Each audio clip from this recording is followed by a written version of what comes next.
हमारे साथ कांग्रेस के वरिष्ठ नेता दिग्विजय सिंह जी हैं। दिग्विजय सिंह जी, पिछली बार जब आपसे मिले थे, बात की थी और आपने हमारे ही चैनल पे कहा था कि रेस से बाहर हमें मत मानिए, तब आपने कहा था कि वो मजाक में ऐसे कह दिया है। कहते हैं कि 24 घंटे में एक वक्त सरस्वती जिह्वा पे विद्वान होती है। क्या उस समय सरस्वती जिह्वा पे विद्वान थी कि आज आप नॉमिनेशन फॉर्म तो ले ही आए हैं? ऐसा नहीं है। उस समय जब मुझसे पूछा गया श्रीनिवास जैन साहब ने कि आप अशोक गहलोत को पसंद करते हैं या शशि थरूर को पसंद करते हैं, अब ये बात ऐसा कि दोनों हमारे मित्र हैं, मैं किसके पक्ष में बोलता, तो इसलिए मैंने कहा कि इससे निकलना कैसा चाहिए, तो मैंने कह दिया कि मैं क्या बुरा हूँ। तो आप तो बहुत अच्छे निकले, आज आप फॉर्म भी ले आए। जी, अब जब मैदान साफ है तो उसमें मैंने कहा मैं भी उसमें अपना पक्ष रख दूँ। मैदान साफ है कहने का क्या मतलब? पहले कठिनाई क्या थी? नहीं, बात यह है कि जब ये चर्चा चल रही थी कि इस प्रकार से कोई एक नाम पार्टी तय कर रही है, तो इसलिए तब तक विषय दूसरा था, आज विषय दूसरा है। लेकिन गांधी परिवार की तरफ से या कांग्रेस पार्टी की तरफ से तो पहले से ही कहा जा रहा था कि कोई अधिकृत कैंडिडेट नहीं होगा, सब फ्री हैं लड़ने को। यही था। मधुसूदन मिस्त्री का डे वन से स्टैंड है। मीडिया में इस प्रकार का एक माहौल बना था।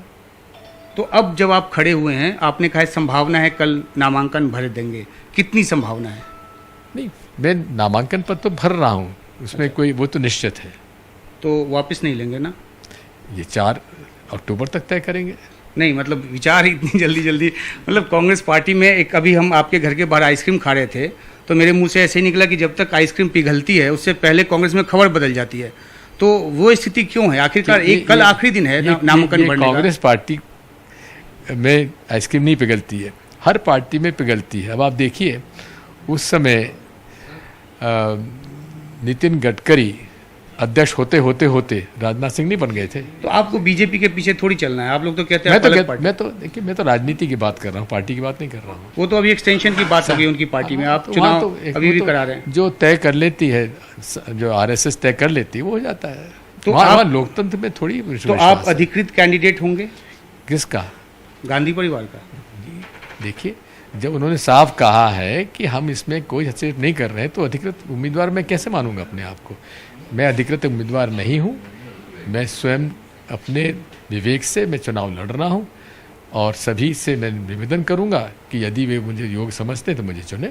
तो अगर आप जीत गए तो विवेक से काम करेंगे या गांधी परिवार के दिशा निर्देश के हिसाब से? मैं तो लोकतांत्रिक व्यवस्था में विश्वास करता हूँ, जो पार्टी सामूहिक निर्णय लेगी उसके साथ रहूँगा। नहीं, लेकिन अध्यक्ष की अपना एक रीत होता है, तो आप देखिए, कोई भी लीडर होता है, he is first among the equals. वो कोई एक तंत्र नहीं है, कोई डिक्टेटर नहीं होता है, वो उसी की जवाबदारी होती है। जैसा कि सोनिया गांधी जी ने, आप देख लीजिए, सबसे वो चर्चा करती हैं, उसके बाद निर्णय करती हैं। यही लीडरशिप क्वालिटी होती है किसी भी लोकतांत्रिक दल की। आपको क्या लगता है, आपको अपना नाम इसलिए आगे करना पड़ा क्योंकि अशोक गहलोत का मामला जो है वो गड़बड़ हो गया राजस्थान की वजह से? आप कह सकते हैं, लेकिन दोनों में कहीं उसकी वो बात नहीं है। अब नहीं, पहले तभी आपने मजाक की बात की और अब आप सीरियस हो गए। ये बात ये है, जब मैंने देखा कि इसमें हो सकता है कि अशोक गहलोत चुनाव न लड़े, तो फिर मैंने सोचा कि ठीक है, मैं भी अपना दावा पेश कर दूँ।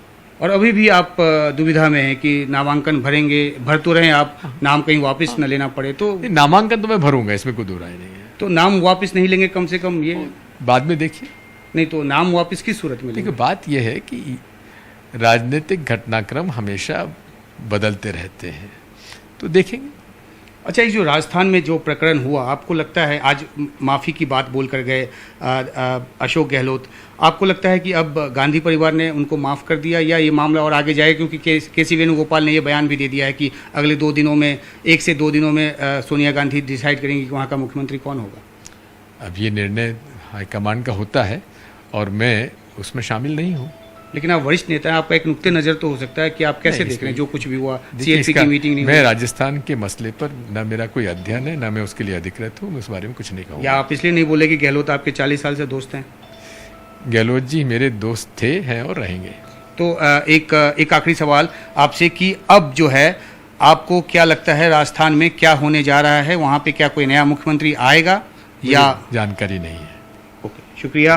तो ये दिग्विजय सिंह जी, जिन्होंने हमारे उन तमाम सवालों का जवाब दिया जो हम जानना चाहते थे कि आखिरकार क्यों इनके फैसले में बदलाव आया। जो कहते थे पहले के मजाक में बोला था, अब उन्होंने गंभीरता से नामांकन भरने की बात स्वीकार ली है, नामांकन पत्र भी ले आए हैं। लेकिन नाम वापस लेंगे या नहीं लेंगे, इस पर अभी कोई कमिटमेंट नहीं कर रहे हैं। तो देखना है कि आगे कांग्रेस में जो अध्यक्ष पद के चुनाव से संबंधित राजनीति है किस हिसाब से बदलती है।